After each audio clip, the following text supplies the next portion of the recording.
Brett Hudson. Thank you, Mr Speaker. Firstly, I'd like to join with other members of the House in offering condolences to those people who have lost friends and family members in those dreadful quakes in the early hours of yesterday morning, and also to commend not only the resilience but also the good nature of those people that opened their homes and their hearts to neighbours and to visitors to New Zealand in need.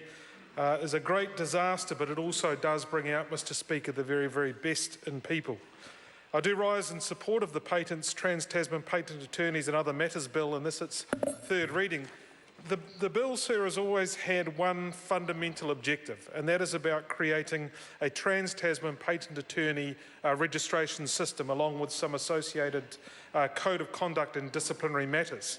It also had and retains an element of wanting to remove an error from the earlier bill, the earlier Act, which was about opposition on the grounds of lack of unity.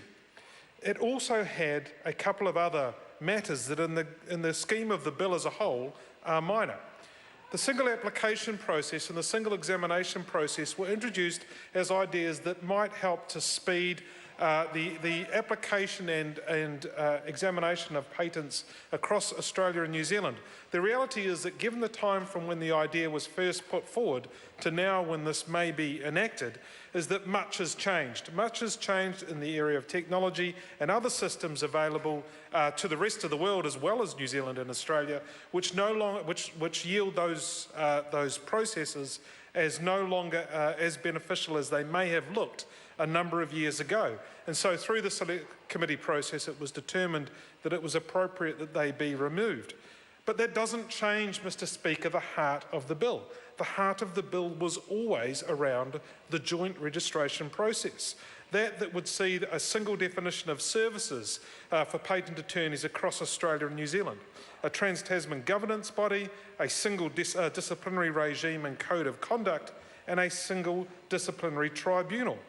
That was the heart of the bill when it was introduced, and it remains the heart of the bill as we now debate it in its third reading, and hopefully hearing the support from across the House through to its enactment. In that respect, nothing has changed. We will achieve the regulation of that professional body that was sought. It will be a new set of regulation which I think will offer benefits to patent attorneys across both New Zealand and Australia. It will certainly help, I believe, our patent attorneys to be more competitive, not only in our own market, but certainly in the Australian market.